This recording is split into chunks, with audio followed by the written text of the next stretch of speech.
হাওড়া 2030 একটি সংকুচিত শিল্পাঞ্চলকে দরকার পরিচ্ছন্ন উন্নয়ন ও শ্রমিকদের জন্য ভালো জীবন।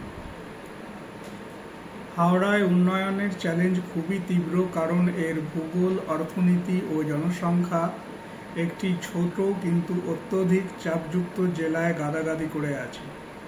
সরকারি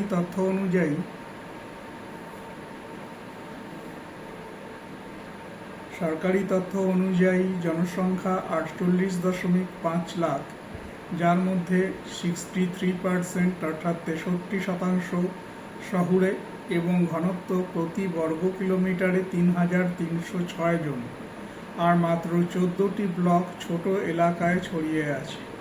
এই সংখ্যাগুলি দেখায় যে হাওড়াকে কেন ধীর বা বিচ্ছিন্ন উন্নয়ন প্রকল্পের মাধ্যমে চালানো যাবে না।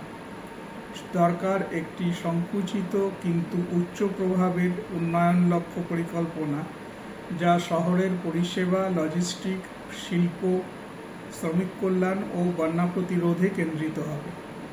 প্রস্তাবিত 5 বছরের 15,500 কোটি টাকার বিনিয়োগকে একটি শহর শিল্প পুনর্নবীকরণ চুক্তি হিসাবে দেখা উচিত। প্রথম অগ্রাধিকার হবে 3,720 কোটি টাকা, যা ড্রেনেজ, সিওয়ারেজ ও কঠিন বর্জ্য ব্যবস্থার জন্য ব্যয় হবে। হাওড়ার মতো ঘন জেলায় খারাপ ড্রেনেজ ও স্যানিটেশন সরাসরি জনস্বাস্থ্য, উৎপাদনশীলতা, চলাচল ও দরিদ্র সম্প্রদায়ের মর্যাদাকে প্রভাবিত করে।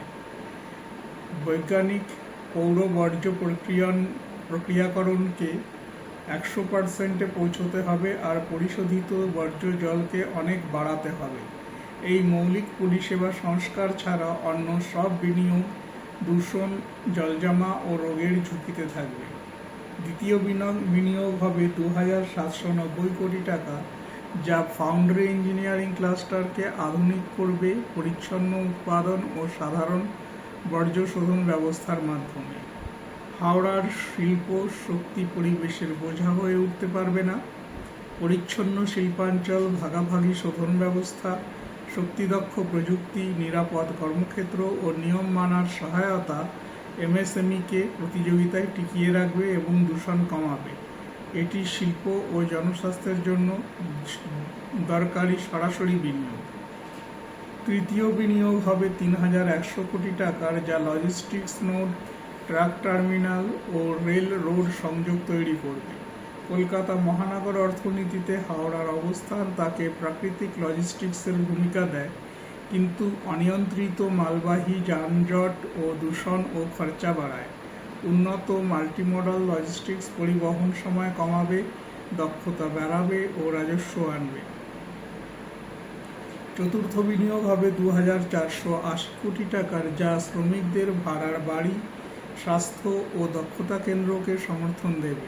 শিল্পাঞ্চলকে শুধু উৎপাদন দিয়ে বিচার করা যায় না, শ্রমিকদের নিরাপদ বাসস্থান, পরিষ্কার জল, স্বাস্থ্য সহায়তা ও দক্ষতার পথ থাকা দরকার। ভালো শ্রমিক আবাসন ও বেশি আনুষ্ঠানিক চাকরি হাওড়ার উন্নয়নের মূল সূচক হওয়া উচিত। পঞ্চম বিনিয়োগ হবে 3,410 কোটি টাকা, যা বন্যা প্রতিরোধ